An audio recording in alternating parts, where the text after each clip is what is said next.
Alors, merci beaucoup. Merci d'être là aujourd'hui. Ça nous touche beaucoup. Je me permets de regarder plus précisément la caméra parce que je sais qu'on a des collègues en Europe, au Brésil et au Maroc qui se sont branchés, qui sont avec nous. Alors, je vous salue. Merci beaucoup d'être avec nous.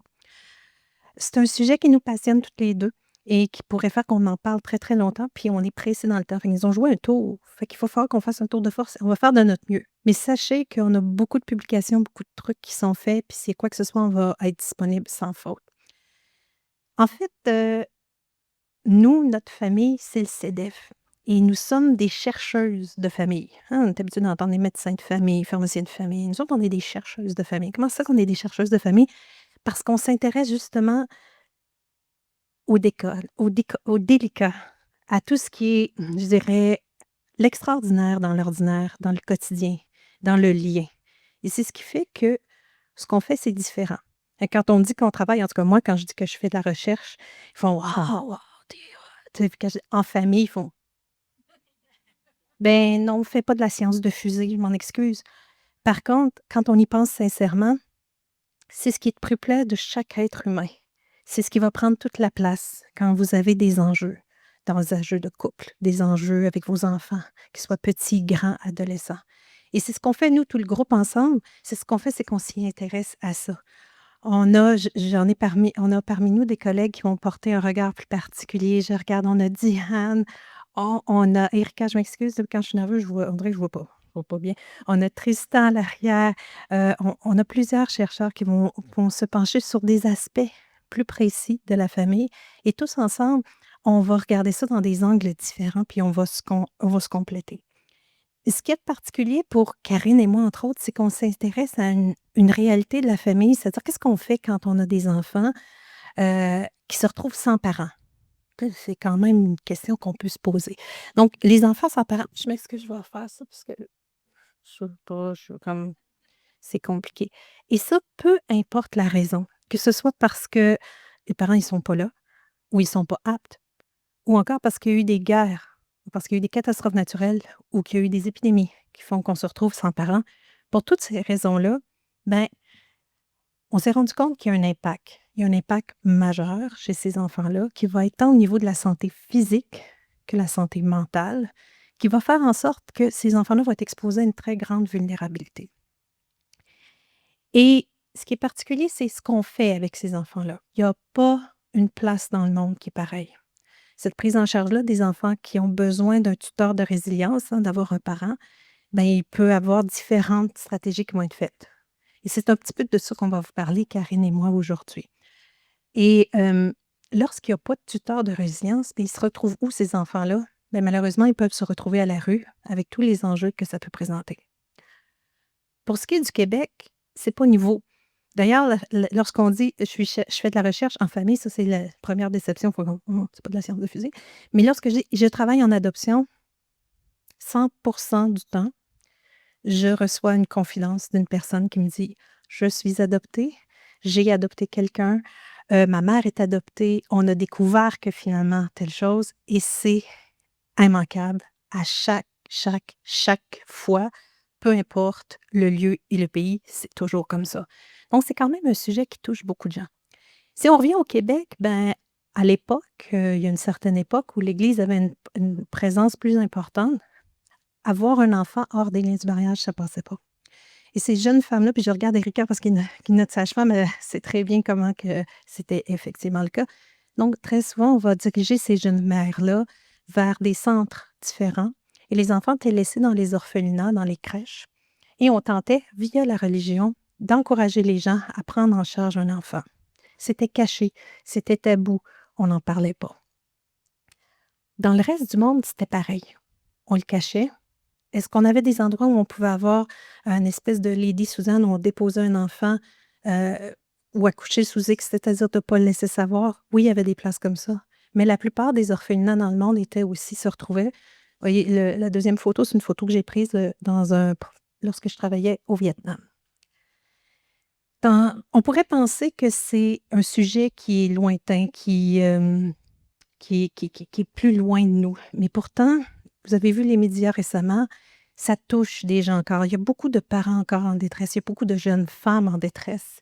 On a vu récemment des jeunes bébés abandonnés sur des lieux publics ou sur le bord d'une porte. On n'est pas dans un film, on est dans la réalité. Mais aussi, on utilise les enfants, malheureusement, dans des contextes de guerre où on va aller kidnapper des enfants pour les amener dans un autre pays. Puis c'est ce qu'on voit beaucoup en ce moment, ce qui se passe avec l'Ukraine et la Russie. Donc, les enfants se retrouvent en situation de grande détresse, de grande vulnérabilité. Et contrairement à ce qu'on peut penser, il y a un très, très faible pourcentage qui va être adopté. De me dire, ah oui, et c'est d'eux que tu vas nous parler? Oui, parce que c'est plus difficile, imaginez, faire des recherches sur les enfants qui se retrouvent en situation d'abandon. Éthiquement, on a des enjeux. Mais pour les enfants qui ont été adoptés, on a été capable de documenter puis de voir l'importance que ça a. Donc, il y a un faible pourcentage qui vont se retrouver adoptés. Et ce qui est intéressant par rapport à ça, c'est que la science arrive à démontrer et à faire mentir tout ce qu'on savait de solide au niveau du développement, bien pas du développement même, mais de la santé des enfants. Par exemple, un enfant qui est en malnutrition, qui a des difficultés, qui a des maladies infectieuses, qui a des choses, lorsqu'on le met dans un bon milieu aimant, il va pouvoir rattraper. Il va avoir ce qu'on appelle un catch-up et non un ketchup, s'il vous plaît. Faites pas comme certains de mes étudiants qui disent le ketchup. Donc, les études nous ont montré que oui, la santé physique, la santé mentale, les aspects sociaux, les apprentissages vont avoir un effet. Puis ça va avoir un effet aussi, on a pu distinguer que ces jeunes-là ont de la difficulté à distinguer un lieu sûr d'un milieu dangereux. Et vous allez voir toute l'importance que ça a avec les travaux notamment que Karine va vous présenter tout à l'heure. L'élément le plus important de l'aspect santé, c'est que l'American Academy of Pediatrics, qui est comme la grosse instance en pédiatrie, en 2000 a dit, écoutez, tout le monde de l'adoption, tout le monde des soins reliés à l'adoption, soins au sens large, c'est une surspécialité de la pédiatrie parce que ce qui n'était pas supposé d'arriver arrive. Alors, ça fonctionne tout le temps, sauf dans tel cas. Donc oui, il y a des enfants qui vont rattraper et récupérer de façon assez intéressante. Voilà. Autre point que je vais aborder rapidement avec vous, c'est les types d'adoption, parce qu'on aurait le temps, on pourrait en parler pendant 8 heures de temps. Mais dans les types d'adoption qu'on veut vous parler, il y a l'adoption dite nationale et l'adoption internationale. Au niveau de l'adoption nationale, Karine va vous en parler avec l'adoption banque mixte, l'adoption régulière. Ce qu'on n'aura pas le temps d'aborder aujourd'hui, c'est toute l'adoption coutumière au niveau autochtone. Mais il faut vraiment comprendre que à l'époque, on revient un petit peu en arrière dans le Québec, c'était les églises qui prenaient les enfants. C'est pour ça que vous avez des grands-papas, des grands-mamans qui découvrent des choses ou qui vous disent: «J'ai été adoptée, mais je suis allée à telle place, puis on ne savait pas», puis patati patata. C'est dans cette époque-là. Mais pour votre information, vous ne le savez peut-être pas, mais il y a beaucoup d'enfants québécois de cette époque qui ont été adoptés à l'international. Des enfants qui se retrouvent à Cuba, en France, beaucoup, et on a même des associations de ces enfants-là qui travaillent avec nous dans nos projets présentement. Donc, on a des partenariats avec toutes sortes de regroupements, comme la belle gang de Pétales. Le changement est arrivé vers les années 80 lorsqu'on est arrivé avec notre système de protection de l'enfance, que je vais laisser la place à Karine pour parler de ça. Mais il s'est passé quelque chose d'assez fascinant. C'est qu'à ce moment-là, on a commencé tranquillement, pas vite, à vouloir aider les enfants dans le monde qui se retrouvaient sans parents. Et les premières adoptions internationales se sont faites dans une visée humanitaire, notamment avec la guerre de Corée. On s'est dit, ah, voilà. Puis pas juste à cause qu'il y a eu une guerre, mais parce que il y a eu des soldats qui sont allés en Corée, qui ont rencontré des femmes coréennes. Or, ces enfants-là qui étaient issus d'unions mixtes étaient rejetés de tout le monde. Il y avait des enjeux à ce niveau-là. Et c'est cet aspect humanitaire-là qui a souvent été une des, je dirais, des pierres tournantes pour que... Pierre tournante? Non, ça se dit pas. Clé. Passons. C'est assez difficile. Ça bouge tout le temps en arrière. Je suis comme, wow, restons focus. C'est difficile. Donc, c'était un des éléments importants par rapport à ça. Ce qui s'est passé, c'est qu'à ce moment-là, le fait d'avoir accès à l'adoption internationale devenait un espoir pour fonder une famille. Et c'est là que vous avez vu beaucoup, beaucoup d'adoptions internationales. C'était à peu près 1000 adoptions par année au Québec. Quand on prend le nombre d'adoptions par le nombre d'habitants, le Québec et le Minnesota étaient les deux endroits où on adoptait le plus dans le monde. Donc, c'est quand même beaucoup, beaucoup de monde. Mais à un moment donné, on s'est commencé à se poser la question, c'est-tu vraiment des enfants abandonnés qui ont vraiment pas de famille? Qu'est-ce qui se passe? Est-ce que tout est parfait? La réponse est peut-être que oui, peut-être que non. Il n'y a jamais de réponse claire là-dedans. Mais ce qui est arrivé, c'est qu'à ce moment-là, on a développé la Convention de la haie. Et la Convention de la haie, c'était justement en lien avec ces inquiétudes et ces questionnements-là qu'on avait au niveau de la certiculation des enfants. On voulait s'assurer que, ces enfants-là n'avaient vraiment pas de famille, mais pour éviter des déracinés, on va essayer de trouver quelqu'un dans sa famille élargie. Puis s'il n'y a personne, on va essayer de trouver quelqu'un dans la communauté. Puis s'il n'y a personne, on va essayer de quelqu'un dans la province. Puis s'il n'y a encore personne, on va essayer dans le pays. Et top of the world, si on n'a personne, là, on pensera aller vers l'adoption internationale. Sur papier, c'est génial. On est tous pour ça. Mais dans les faits, c'est devenu plus complexe. Parce que tous les pays ont signé. Les pays se sont mobilisés. Mais ça prend plus de temps. Ce qui fait qu'on a eu des enfants qui sont arrivés plus tardivement. On est passé de quelques mois pour l'attendre une adoption à quelques années. 5, 6 ans des fois. Donc, les enfants attendaient plus longtemps. Donc, on a eu moins bons soins pendant cette période-là. Ils sont arrivés un petit peu plus âgés et on s'est retrouvés avec des défis un petit peu plus grands par rapport à ça. Des enfants plus âgés, des enfants qui arrivaient en groupe, souvent des enfants qui étaient dans la rue, qui avaient ramassé dans la rue 2, 3 enfants ensemble, 4 enfants, qu'on disait, voilà, on va les amener pour qu'ils puissent être adoptés. Et ça l'amenait vraiment de très, très gros défis. C'est un peu dans ce contexte-là que le projet arrive. On voit le profil des changements, on a des contacts avec nos partenaires. On entend de plus en plus nos gens du terrain qui disent, il y a des fois des situations que c'est tellement difficile. Le quotidien, il est tellement lourd dans la famille. Vous avez des gens qui ont été évalués, qui fonctionnent, des parents extraordinaires, mais c'est comme si le match entre les parents et cet enfant-là, avec l'absence de service autour, ça va pas. Ça va pas du tout et ça fonctionne pas. Et c'est extrêmement souffrant pour des familles de dire « ça va pas ». Parce qu'ils se sont fait dire « ben voyons donc », se sont fait évaluer. Vous pouvez toutes sortes de choses que vous pouvez imaginer. Et dans ce temps-là, t'appelles qui quand ça va pas? La police? L'Ombudsman? La Croix-Rouge? Jean Coutu? Je sais pas. Alors souvent, ces gens-là se retournaient vers les services sociaux en disant « pouvez-vous nous aider? Ça va pas. » C'était pas du tout le profil de gens qu'on s'attendait à ça. C'est comme « au secours, j'ai besoin d'aide ».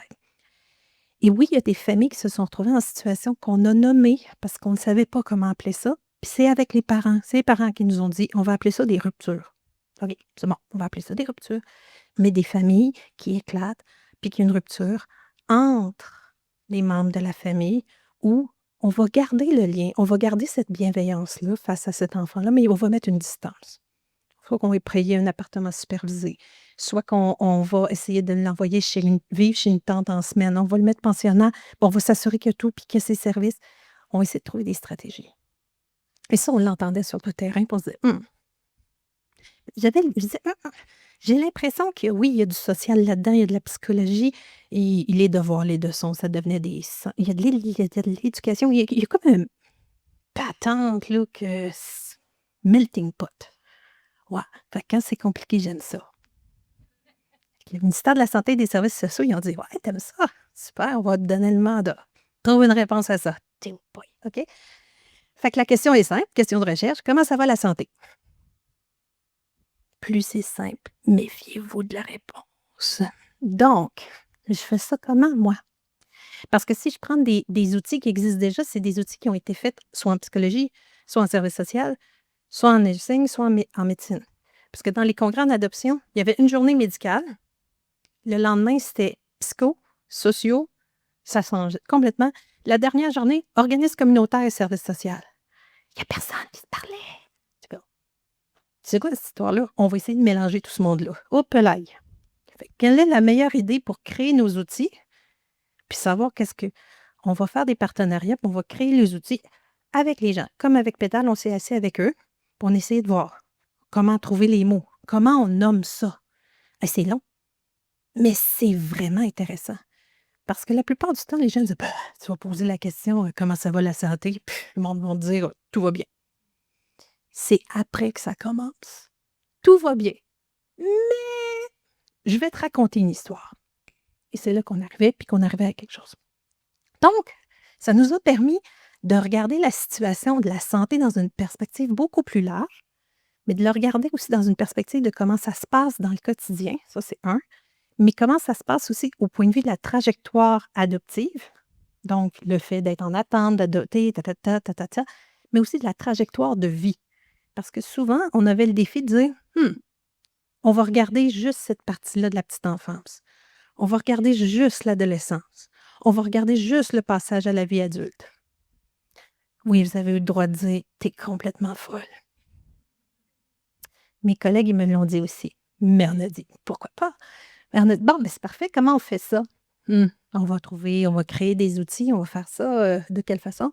On va se prendre des angles d'approche différents. Parce qu'il fallait commencer de 1990 en remontant. Méchant défi. DSM, là, il a changé là, pendant ce temps-là. Il est passé de DSM-3, DSM-4, DSM-5. Ça, c'est juste un détail. Je ne vous parle pas des affaires en santé non plus. Donc, on est allé voir les pères et les mères adoptives. On est allé voir des professionnels de la santé, des services sociaux, puis on l'a éclaté avec des étudiants. On est allé voir dans les CPE. On est allé voir les éducatrices en CPE. On est allé voir des gens d'éducation maternelle, première, deuxième année. On est allé voir un peu partout dans les urgences parce qu'on essayait de comprendre aussi le chemin. Quand tu as un problème de santé, tu vas vers qui? Tu fais quoi? Est-ce que tu interroges ChatGPT? On ne l'avait pas à ce moment-là. Et on est allé voir les personnes adoptées devenues adultes pour avoir un point de vue. Puis on avait aussi le volet pour les ruptures. Donc, je vous dis, je suis comme dans le temps, je ne sais pas comment. Je sais que je suis correcte dans le temps, parfait. Donc, on a décidé de construire notre projet de recherche comme ça, en co-construisant nos outils avec des partenaires, en s'assurant que ce qu'on allait proposer faisait du sens. Par exemple, pour les personnes adoptées, lorsqu'on a touché le sujet de la santé mentale, c'était très, très, très délicat parce qu'ils disaient, je ne veux pas que vous nous étiquetiez qu'on a des problèmes. Puis vous avez tout à fait raison. Comment on aborde ça, puis comment je peux documenter, parce que mon objectif, c'est non seulement de documenter, c'est de voir comment on peut améliorer et changer les choses. Alors, on a fait un projet de mixte. On avait une partie qualitative puis une partie quantitative. Et qu'est-ce que je viens de faire là? D'accord. Donc, partie quantitative, on a créé nos outils en ligne avec nos questionnaires. On est allé chercher l'expérience des gens avec notre site web. Et partie qualitative, on a construit nos canevas et c'est là où nos partenaires ont joué un rôle crucial parce que naïvement, je me dis, ça doit être écrit quelque part. Il doit y avoir une base de données quelque part. On va dire, on recrute tous les parents qui ont adapté depuis les 25 à 30 dernières années. Ça n'existe pas. C'est pas, peut-être que statistique dans les familles, on va savoir combien il y a de personnes adoptées. Ça n'existe pas. Dans quoi je me sens encore embarquée? Mais on a une collaboration tellement extraordinaire avec les partenaires du terrain, mais aussi, savez-vous quoi? Avec les médias. Patricia est partie, là, tout à l'heure, Patricia Powell, c'était là. Les médias ont été incroyables parce qu'on a fait des entrevues télé, radio, on a tout fait. On dit, voici, on fait de la recherche, mais voici notre projet, appelez-nous. OK? Ça a l'air d'une bouteille lancée à la mer, puis le monde disait, hey, Germain, ça va pas. Puis je regardais mes collègues qui font de la science de physique, ils me disaient, hey boy, tu vas pas y arriver. Mais on y est arrivé. Et non seulement on y est arrivé, et là, je n'ai pas le temps de montrer aujourd'hui, mais on était capable de montrer, on a eu des gens depuis 1990 et ça l'a suivi exactement proportionnellement les courbes avec le nombre d'adoptions qu'il y avait eu. Quand on a vu ça apparaître, la joie, je vous dis pas, le gouvernement qui nous regarde après et qui nous dit, vous avez fait exprès? Presque. Mais on était vraiment très contents. Et ce qui était le plus extraordinaire, c'est que les gens voulaient raconter, ils voulaient parler, ils voulaient participer. Fait qu'encore une fois, j'en profite pour dire à Annick un grand merci, mais vraiment, c'était une communauté qui s'est mobilisée qui était incroyable. Donc, on est allé chercher nos pères et nos mères, on est allé chercher nos personnes adoptées. Je vais aller plus vite, je vois le temps passer. On est allé chercher nos professionnels de la santé. Pourquoi? Parce qu'on voulait savoir tout le temps leur point de vue de la santé. Vous allez me dire, hey, les professionnels de la santé, tu as moins de monde. Ça s'appelle une pandémie. C'était super. On a eu notre OK pour l'éthique le 9 mars. La pandémie, l'accord est arrivé le 13 mars. On s'en souviendra toute notre vie. C'était super génial. on était capable d'aller faire des plus petits échantillons avec les projets des étudiants. Puis on a eu des gens qui nous ont parlé de ce qu'ils ont vécu comme rupture. Puis ça, je tiens à le souligner parce que quand on est arrivé avec cette idée-là au départ, il y avait juste la gang de pétales qui disait oui, ça va marcher. Puis les gens disaient, vous n'arriverez jamais à avoir quelqu'un qui va vous parler de ça. Mais il y avait des gens qui avaient le goût de nous raconter puis qui avaient des choses à dire. Alors, on a une quantité phénoménale de résultats super charmants, super chouettes parce qu'on est capable de regarder ça d'un point de vue trajectoire, d'un point de vue développemental, d'un point de vue famille, parce qu'on était capable de le tourner dans tous les sens. Je pourrais vous garder ici pendant des heures. Je vais aller à l'essentiel pour comprendre aussi les enjeux de où est-ce qu'on s'en va présentement. Parce que oui, il y a des enjeux au niveau de la santé mentale et physique, mais ce n'est pas toujours pris en considération lorsqu'on fait une proposition d'enfant.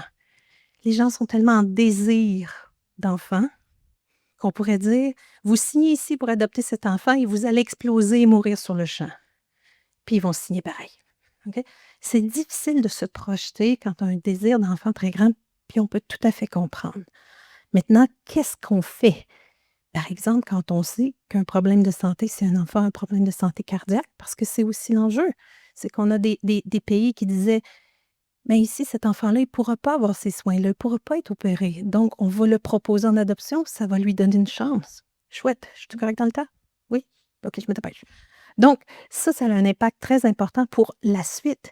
Si vous avez besoin de soins réguliers et vous restez à cette île, et que vous avez besoin d'un centre tertiaire à toutes les semaines ou 2 semaines, ça devient complexe.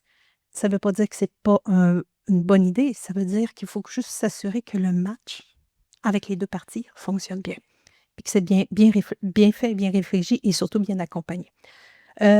Cet enjeu-là de la santé, ça va revenir. On s'est rendu compte qu'il y a des trucs qui se passent en enfance, qui reviennent à l'adolescence, qui se repointent aussi à l'âge adulte. Et des aspects où on voit que différents professionnels disent, moi, je ne sais pas c'est quoi, j'aimerais ça qu'on ait une discussion. Et c'est là où on a vu l'importance d'avoir cette discussion interdisciplinaire. Je m'excuse. Les là où on s'en va. Nous, les professionnels de la santé, on les prépare. Je regarde mes collègues, là, on les drille. Et une des premières questions qu'on vous pose quand vous allez pour une consultation, c'est, avec entre autres Ample et tout ça, antécédents. Quels sont vos antécédents? Est-ce que vous souffrez de ci? Est-ce que vous avez ça? Ça? Le 3/4 des personnes adoptées n'ont pas de données sur eux. Ils ne savent pas. Est-ce que vous avez de l'hypertension? Je ne sais pas. Est-ce qu'il y en avait dans votre famille? Je ne sais pas. Et à ce moment précis-là, la personne, elle n'est plus avec vous. Elle se met à réfléchir. Et ce qui est terrible, c'est que souvent, nos professionnels, sans faire exprès, ils font des erreurs, je dirais, indélicates en disant, oui, mais les gens de votre communauté souffrent habituellement de ce type de problème de santé-là. Vous devez en souffrir. Ah ouais, c'est d'où ça, cette histoire-là? Donc, il y a un travail qu'il faut faire, nous, à ce niveau-là, par rapport à ça. Et ce qui se passe, c'est que la technologie avance. La science de la fusée se rapproche de nous. Et on a de plus en plus des tests génétiques, des marqueurs biologiques. Et les gens se tournent vers ces firmes-là, privées, pour essayer d'avoir plus d'informations sur eux, avec tous les enjeux éthiques et tous les enjeux de santé que ça veut dire. Qu'est-ce que ça fait et qu'est-ce que je fais avec la réponse? Si on me dit que je suis à risque d'avoir une maladie d'Alzheimer, je suis à risque d'avoir un cancer, je fais quoi avec cette information-là? Et qu'est-ce que je fais avec les tests généalogiques? Qu'est-ce qu'on fait avec ça? Je retrace la personne par Facebook, je vais la voir, parce qu'il faut comprendre que les lois ont changé récemment pour le secret, mais voilà. Et c'est pour les difficultés d'obtenir des services. Là, il faut que je me dépêche. Alors, si ça vous intéresse, on fait ça vite, mais il y a d'autres choses. Mais pour les enfants du Québec, la belle Karine va venir vous présenter ça et vous expliquer les particularités. Tu vois? C'est correct dans le temps? C'est parfait. Merci beaucoup, Patricia. Ça bouge devant. Donc, Patricia vous a vraiment bien présenté différents enjeux autour de l'adoption. Puis, je vais plutôt m'attarder à la question du placement, qui est une question tout à fait connexe. Et peut-être que vous êtes familier avec le contexte de placement famille d'accueil, mais peut-être pas du tout. Donc, pour ceux qui le sauraient moins, au Québec, on pense à 3 grands types de familles d'accueil. Donc, on a les familles d'accueil dites régulières, qui sont celles qui vont, prendre en charge, plusieurs enfants tout au long de leur accréditation. On a les familles d'accueil de proximité, qui sont celles qui vont, accueillir un enfant qui, fait partie de leur entourage. Donc ça peut être la famille élargie, mais ça peut être, des gens dans le voisinage, dans l'école, et cetera. Donc il y a déjà un lien qui existe entre l'enfant et la famille d'accueil. Et finalement, famille d'accueil de type banque mixte, donc qui a été nommée par, Patricia. Donc ce sont des familles qui ont ce souhait d'adopter un enfant, à qui on va confier un enfant qui est potentiellement, en fait, qui est à haut potentiel d'abandon. Par contre, si l'abandon ne se concrétise jamais, il y aura pas d'adoption de l'enfant, puis, donc l'enfant va demeurer dans un placement dans sa famille d'accueil. Au 31 mars de cette année, il y avait plus de 8 000 enfants au Québec qui étaient placés en famille d'accueil et près du quart, en fait, excusez-moi, je recommence. 8 000 enfants qui étaient en protection de la jeunesse, puis près du quart étaient placés en famille d'accueil. Donc ça nous montre comment les familles d'accueil, dans le système de la protection de la jeunesse au Québec, ce sont des acteurs vraiment importants. Première diapo que je change, faut que je m'ajuste. Qu'est-ce qui mène à un placement pour les enfants? Donc, la protection de la jeunesse va s'impliquer dans un dossier pour l'enfant quand il est question, de maltraitance. Donc, l'enfant qui aurait vécu différents types d'abus ou de négligence, il a pu être exposé à de la violence conjugale. Certains d'entre eux peuvent présenter des troubles sévères du comportement. Et un très faible pourcentage va être abandonné, de leurs parents naturels. Donc ces, situations-là amènent, la protection de la jeunesse à, s'investir, s'impliquer, prendre en charge l'enfant, dans tous les cas quand il y a développement et sécurité de l'enfant qui sont compromis. Pourquoi certains enfants vont être placés et d'autres pas? C'est que si on les maintient dans leur famille d'origine, cette sécurité et ce développement va continuer à être compromis pour ces enfants. Donc c'est la raison pour laquelle on opte pour un placement. Donc vous pouvez imaginer que d'accueillir un enfant avec, le passé que je viens de vous nommer, ça engage les familles d'accueil dans un rôle bien particulier. Donc on leur demande d'offrir un environnement qui va être stable, qui va être chaleureux et sécuritaire pour les enfants. Donc un environnement, qu'ils ont généralement pas connu, hein, puis qui est la raison même pour laquelle on les place, dans ces milieux et donc comme il s'agit de familles d'accueil, vous comprenez que c'est un environnement de type familial qu'on souhaite pour ces enfants-là. On demande aussi aux familles d'accueil de bien soutenir le développement des enfants en leur offrant tous les soins dont ils ont besoin. Ça inclut aussi, l'accès à toutes sortes de services, hein, qu'ils vont avoir besoin pour bien se développer. Donc ça fait partie de leur rôle, mais en plus du rôle qu'ils ont à jouer, les familles d'accueil doivent s'ajuster à des contextes qui peuvent être changeants et pas toujours faciles et elles vont devoir être en train de collaborer avec différents acteurs qui gravitent autour de l'enfant. Je ne sais pas si vous êtes familier, hein, avec les familles d'accueil, peut-être que vous en connaissez dans votre entourage ou peut-être pas. Si vous en connaissez pas, les chances sont que vous en entendez parler dans les médias, hein. Puis généralement, quand on entend quelque chose dans les médias, c'est pour décrier un problème ou dire qu'il y a quelque chose qui ne va pas. Hem, donc ça va pas pour différentes raisons. Il y a une question de pénurie de familles d'accueil au Québec, mais il peut y avoir aussi des difficultés dans certains milieux qui ont pu être observés. Donc bien évidemment que ces situations-là nous amènent à devoir poser des gestes, des actions rapidement pour changer les choses, non seulement pour ces situations-là qui sont décriées, mais aussi pour d'autres qui pourraient survenir. On pense à ces situations-là qui peuvent être, un peu plus extrêmes, mais on ne devrait pas s'arrêter, hein, à ces situations puis se dire: comment est-ce qu'on peut mieux soutenir les familles d'accueil et les enfants pour s'assurer que cette trajectoire, se passe le mieux possible?»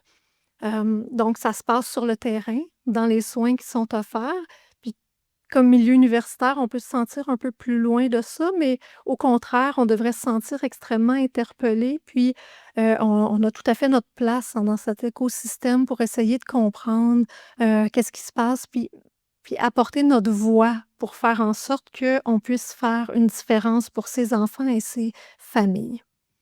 Donc, de quelle façon est-ce que la recherche devient aidante dans ce contexte-là? De différentes façons, mais un élément qui apparaît être un incontournable, c'est d'arriver à mieux comprendre quels sont les ingrédients qui vont favoriser, la stabilité du placement des enfants. C'est ce qu'on souhaite, hein, qu'il y ait le plus de stabilité possible, mais aussi qu'est-ce qui va faciliter le développement des enfants, une fois placés dans leur milieu d'accueil. Hem, c'est un élément sur lequel la recherche peut se pencher puis offrir des réponses. Un autre élément, c'est comment est-ce qu'on pourrait être en train de développer des stratégies pour évaluer de façon plus efficace les personnes qui souhaitent devenir famille d'accueil, pour s'assurer de vraiment, identifier celles qui vont être capables d'assumer pleinement ce rôle, difficile qu'on leur demande. Et dernier point, ben, la recherche peut être utile pour être en train d'identifier ou proposer des interventions qui sont pertinentes puis aidantes pour les parents d'accueil et les enfants placés. Donc, vous comprenez bien que c'est dans cette perspective-là que nos travaux s'inscrivent.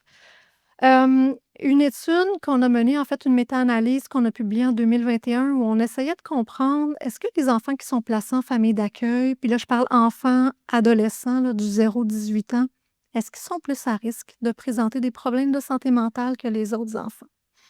Ce que la méta-analyse a montré, c'est que en effet, donc il y a davantage de risques de présenter un problème de santé mentale si on est placé en famille d'accueil et ces enfants sont davantage à risque que les enfants de la population en général, mais même que les enfants qui vivent certains facteurs d'adversité puis qui sont en contexte de vulnérabilité.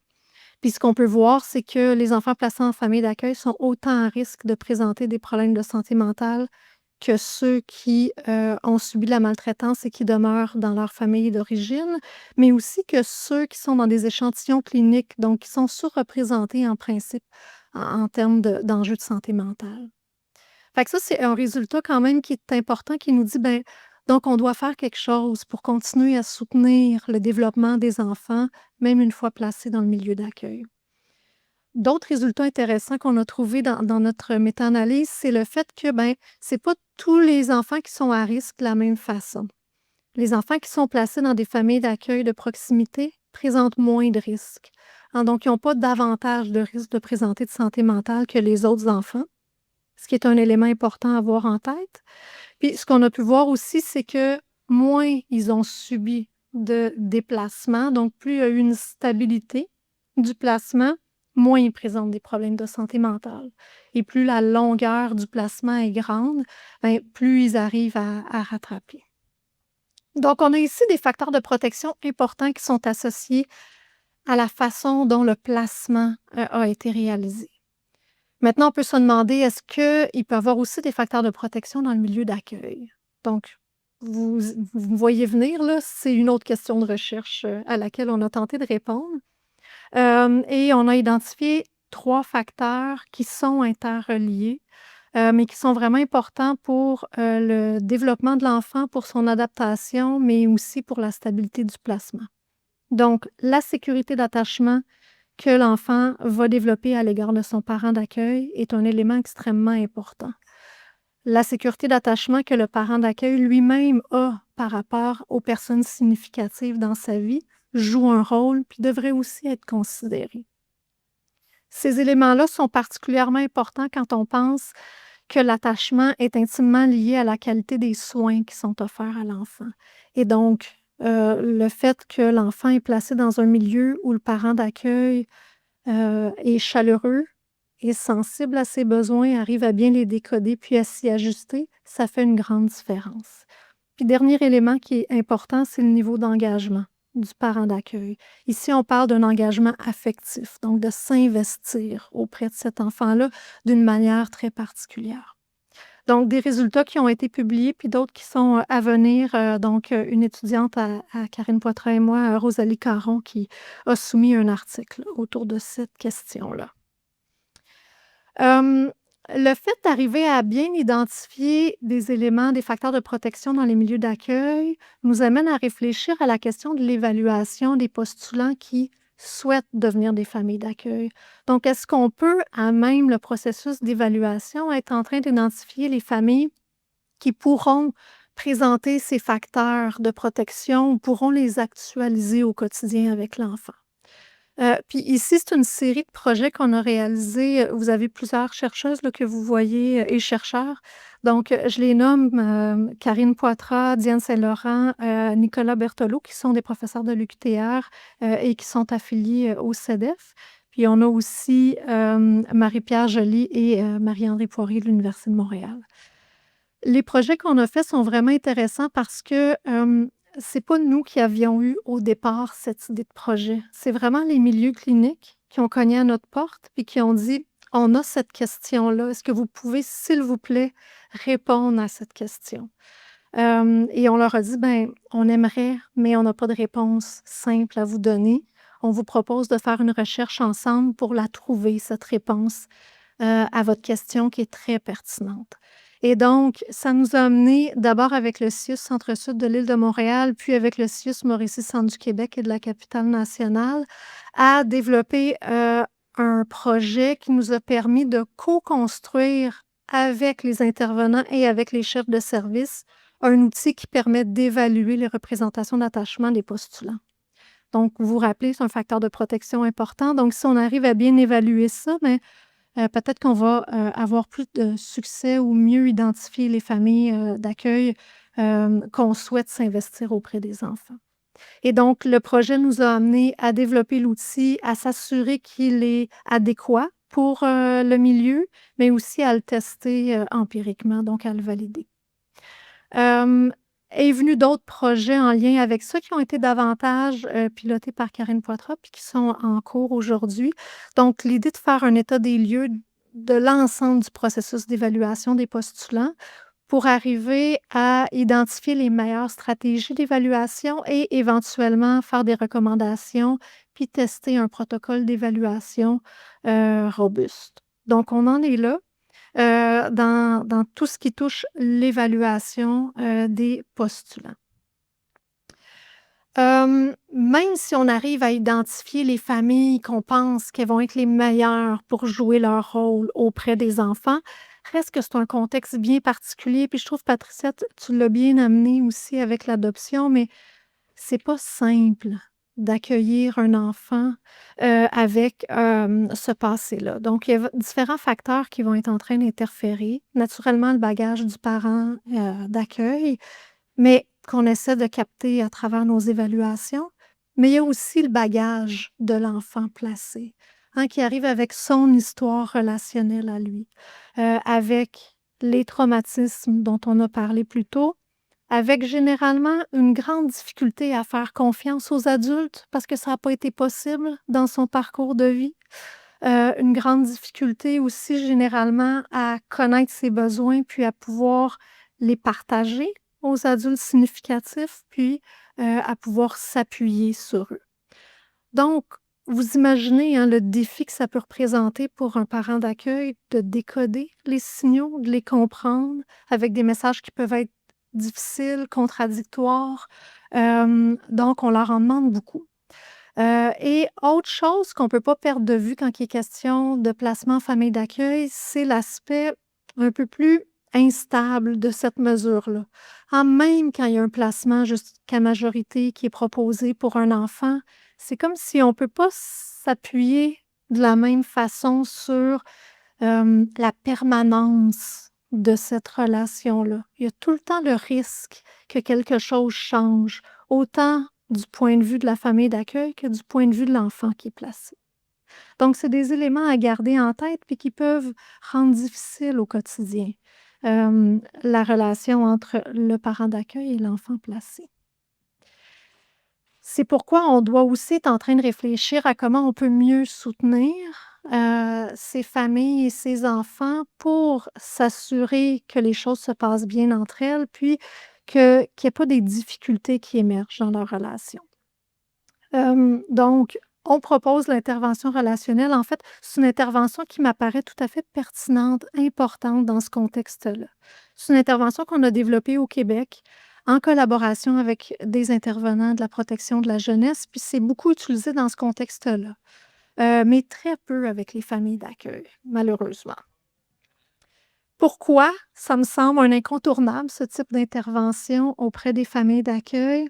Hem, Quand je travaille avec les familles d'accueil, ce que je peux souvent entendre comme témoignage, c'est, le sentiment qu'elles peuvent porter parfois qu'on les juge ou qu'on, les rend responsables des difficultés que l'enfant présente dans leur milieu, à tort ou à raison, hein. Mais donc elles portent, souvent ce regard qui peut être un peu difficile. Puis ce que j'apprécie particulièrement avec cette intervention-là, c'est qu'on est vraiment dans un changement de paradigme, où on n'est pas en train de dire: «Mettons l'emphase sur les difficultés puis essayons de trouver des solutions», mais au contraire, posons notre regard sur qu'est-ce qui va bien, quelles sont les forces. Donc c'est l'objectif même de cette intervention-là. L'objectif, c'est de valoriser les comportements du parent d'accueil, pour leur donner un sens, pour les mettre à l'avant-plan, pour que ce soit ça le cœur de l'intervention qu'on est en train de faire, puis que c'est ça que le parent a en tête lorsqu'il intervient avec l'enfant et non pas tous les difficultés qu'ils peuvent vivre au quotidien. L'autre chose qui m'apparaît aussi extrêmement important, c'est le fait de favoriser des moments plaisants avec l'enfant placé. Pour un enfant qui est en processus, de réparation sur le plan relationnel, ces moments-là sont extrêmement précieux. En fait, c'est important pour tous les enfants, mais je trouve que c'est particulièrement important pour ces enfants-là. Donc vous imaginez que de travailler sur ces dimensions-là, pour nous, ce que ça amène, c'est favoriser le sentiment de compétence parentale, rendre le parent d'accueil plus disponible à l'enfant, puis l'aider à arriver à mieux comprendre les besoins de son enfant. Peut-être que c'est la première fois que vous entendez parler d'intervention relationnelle. Je me disais que j'allais quand même vous en glisser quelques mots pour que vous ayez en tête à quoi ça ressemble. Donc, c'est une intervention de courte durée. C'est très intéressant pour ça, hein, dans un contexte où, les ressources sont limitées. Donc 8 rencontres, qui se font souvent au domicile, familial, mais qui peuvent se faire dans d'autres milieux aussi. Initialement, ça a été développé pour les 0-5 ans. Les rencontres se déroulent toujours de la même façon, donc une discussion avec le parent sur un thème précis. Tout de suite après, on fait une activité par enfant. Donc ça peut être un jeu, ça peut être une autre activité. L'important, c'est d'essayer de trouver, une activité dans laquelle on s'attend à ce que la diade ait du plaisir. Donc on ne va pas chercher une activité qui va les mettre à défi ou en difficulté. On veut que ça se passe bien, puis que ça fasse partie des moments qu'ils vont être en train de construire, hein. Dans un album, souvenir là, ben, ça fait partie de ces beaux moments qu'on peut partager ensemble. Puis pour que ça puisse bien se passer, on donne aux parents une consigne spécifique dans laquelle on l'invite à être sensible. Donc en fonction des enjeux de la diade, ben, on va guider le parent sur la posture qu'il va devoir adopter. Tout de suite après l'activité qu'on a filmée, on s'assoit avec le parent, on regarde la vidéo, puis on va l'arrêter à des moments clés, hein, des moments où le parent va avoir été particulièrement sensible, va avoir capté quelque chose d'important de l'enfant.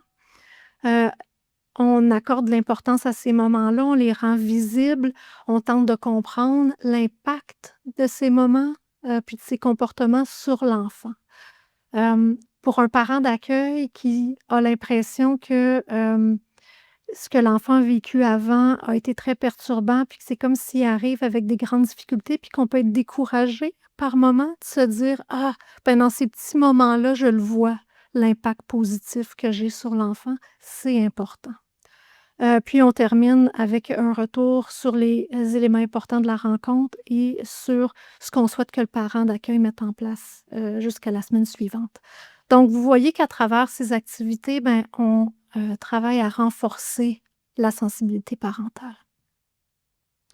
La rétroaction vidéo, c'est un des ingrédients importants, là, de notre intervention. Hem, je vais aller assez rapidement parce que je vois que le temps file, mais, l'idée d'arrêter d'avoir une vidéo, c'est vraiment l'objectif de favoriser les capacités d'observation du parent d'accueil. Dans la vie de tous les jours, ça va vite, hein, ça bouge rapidement. C'est difficile des fois de décoder puis de comprendre ce qui se passe. Puis pour certains enfants, ça peut changer rapidement, hein. Donc même des fois, on n'arrive pas à savoir qu'est-ce qui a pu se passer. Donc, avoir la possibilité d'arrêter sur image, réfléchir, reculer, avancer pour donner un sens au comportement, puis d'essayer de comprendre les besoins qui sont sous-jacents, ben, la rétroaction vidéo nous permet ça. Et donc, à partir de ce bagage pendant l'intervention, après, ben, le parent peut reprendre ces habiletés-là dans son quotidien. Le renforcement positif, vous aurez compris là, que c'est un ingrédient important, puis la vidéo nous permet de faire ça. Donc, les moments où le parent a été particulièrement sensible, puis de travailler comme ça, bien, ça vient vraiment favoriser l'engagement du parent. Puis un autre élément qui nous apparaît particulièrement important, notamment pour les parents d'accueil, c'est cette capacité à s'émerveiller des petites réussites de l'enfant. Et donc, l'intervention relationnelle à travers la rétroaction vidéo nous permet ça. Et dernier élément qui n'est pas banal non plus, c'est ce temps-là qu'on a à réfléchir au comportement, aux besoins de l'enfant, à ce qui peut se passer dans sa tête, à ce que le parent peut vivre de son côté, ben ça favorise la capacité de mentalisation du parent d'accueil. Vous devez vous demander, qu'est-ce qu'il y en est de la recherche? Est-ce que ça marche? Est-ce que c'est une bonne intervention? Je vous ai dit que ça n'a pas été beaucoup utilisé, auprès des familles d'accueil jusqu'à maintenant, mais on a quand même pu le tester avec un petit échantillon. On l'a testé à plus grande échelle avec d'autres types de populations, puis clairement, les résultats montrent les bénéfices de cette intervention-là, tant pour l'enfant, que pour la relation parent-enfant. Donc on a fait une petite étude avec 36 familles où on avait une randomisation aléatoire. Donc des familles qui recevaient l'intervention relationnelle, puis d'autres les services usuels de la protection de la jeunesse. Et ce qu'on a pu voir, c'est que, nos parents d'accueil, et nos enfants placés qui ont reçu l'intervention relationnelle, ce sont ceux, en fait, ces enfants-là pour qui on a vu un changement dans la qualité de la relation d'attachement aux parents d'accueil. Donc davantage une capacité à s'appuyer sur le parent d'accueil suite à l'intervention. Puis un élément qu'on essaie tout le temps de tester dans des travaux, scientifiques, puis ça ne fonctionne pas toujours, mais là, ça a fonctionné dans cette étude-là, c'est qu'on a pu démontrer empiriquement, que cette amélioration de la qualité de la relation d'attachement était liée à un changement dans la qualité de la relation avec le parent d'accueil. Donc le fait que le parent d'accueil ait été mieux capable de capter les signaux de l'enfant, a été plus sensible à ses besoins, c'est ça l'ingrédient qui a fait en sorte que l'enfant a pu davantage s'appuyer sur ce parent-là. Fait que pour nous, c'est des résultats vraiment importants, même s'ils sont encore à petite échelle. Il y a des collègues, que vous voyez ici qui ont été, essentiels à la réalisation de cette étude-là, donc Georges Tarabulsi, Annie Bernier, Diane Saint-Laurent, Chantal Cyr et Hélène Moss. Où on en est maintenant par rapport à ce projet. Donc, on est en attente d'un financement, de résultats d'un financement majeur. Puis notre objectif, c'est d'arriver vraiment à pouvoir offrir de façon beaucoup plus large l'intervention relationnelle à ces familles. Je vous ai dit d'entrée de jeu qu'on l'a développé au départ pour les 0-5 ans. Bien là, notre objectif, c'est aussi de l'étendre aux 6-12 ans. Donc, on souhaite, on se croise les doigts pour avoir le financement puis de rendre cette intervention encore plus accessible. Dernière diapo, après on va pouvoir échanger ensemble. Donc, j'avais envie de revenir, parce que je trouvais que ça rebondissait bien sur, ce que Patricia a présenté, puis ce que je vous ai présenté aussi, mais les travaux, de la commission spéciale sur, les droits des enfants et la protection de la jeunesse, donc, ou commission, Laurent, qui a débuté ses travaux il y a maintenant 5 ans. Hein, puis donc dans leur rapport, je trouvais qu'il y avait un élément important à rendre compte ici, dans l'université, c'est, l'importance d'une concertation entre le milieu clinique puis le milieu universitaire. Donc le milieu universitaire a un rôle incontournable à jouer pour le bien-être de sa collectivité, puis particulièrement les plus vulnérables. Entre autres, hein, puis ce qui est mis de l'avant dans le rapport, c'est l'importance des données scientifiques pour prendre des décisions éclairées. On ne peut pas prendre des bonnes décisions si on n'a pas les bonnes informations.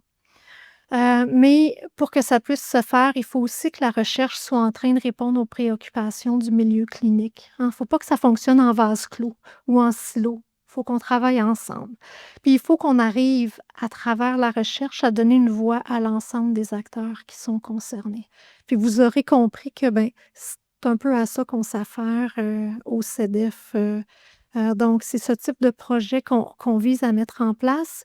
Puis pour que ça soit possible, ça prend une réelle collaboration, puis un réel partenariat qui demande, du temps, qui demande, de l'énergie, des ressources financières aussi, mais qui donne tout un sens finalement aux données, qui sont collectées, puis qui fait en sorte qu'on a un réel impact sur la collectivité.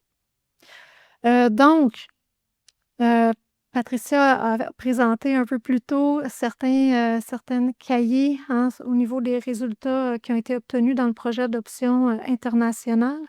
Je vous partage aussi les cahiers du CEDEF. Donc pour ceux qui sont ici, vous pouvez les voir, ils sont, sur la table. Ils sont disponibles gratuitement. Vous pouvez en prendre s'il y en a qui vous intéressent. Pour ceux qui sont à distance, ils sont disponibles sur le site web, du CEDEF, donc vous pouvez les télécharger. Puis, ben, c'est une manière de, vulgariser, différents projets de recherche, qu'on peut faire, et donc de les rendre accessibles en français. Aussi, c'est un autre élément, là, qui est très important. Donc je vous laisse là-dessus, puis peut-être Patricia, tu peux venir, me rejoindre, puis on pourra répondre aux questions ou échanger avec vous. Peut-être que vous avez des commentaires aussi par rapport, au contenu, de ce midi. J'ai une petite question, Parfait. Parfait. s'applaudir avant que Merci. Merci. Merci, chapeau. Oui, on nous prend chacun. je vais t'aider en passant les clés. Ah bon, mais Vous que vous déjà aimé ça? Est-ce que quelqu'un a des questions dans la salle? Qui va briser la glace? Voulez-vous que je fasse un commentaire éditorial? La modestie qui traversait vos deux présentations, quand même, pour un travail aussi colossal, c'est à souligner. Donc, et je pense que j'ai du feedback. Pourquoi? Non, j'ai du feedback, mais je ne sais pas pourquoi. Ah, merci. Excusez-moi. Je ne suis pas une débutante. Pas de questions? En ligne non plus, je pense. commentaire. Ah, Oui. Erika? Et c'est un sujet qu'il faut gérer quand même. Merci beaucoup à vous deux, puis je partage le commentaire éditorial, là, je vous trouve bien bien impressionnante et bien humble. Mais, merci beaucoup à vous 2.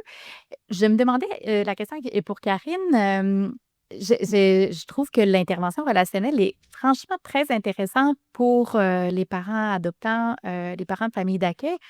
Est-ce que la question s'est posée pour, on le sait, hein, les normes qui entourent la parentalité, sont de plus en plus nombreuses. Il y a des parents qui nomment, la difficulté de pouvoir répondre à toutes ces normes-là pour se sentir un bon parent.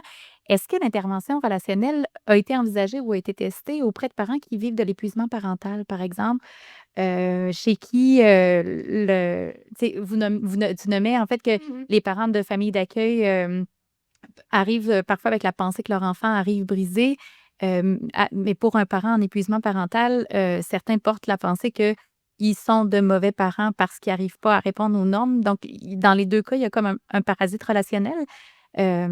Voilà, donc ma question est: est-ce que l'intervention relationnelle, a été, testée pour, les situations d'épuisement parental? C'est une excellente question. En fait, je dirais qu'il y a 2 niveaux. Il y a la recherche, puis il y a ce qui se fait sur le terrain. Donc, dans nos travaux de recherche, on n'a pas spécifiquement été, recruter des familles en contexte d'épuisement parental. Donc, on n'a pas de données sur ce sous-groupe bien précis, mais ça fait partie de la réalité de beaucoup de familles, je dirais. Puis, pour moi, c'est une intervention qui est utile dans la mesure où il y a des enjeux relationnels ou des difficultés relationnelles, peu importe, l'origine de ces difficultés-là. Puis ça peut prendre différentes formes.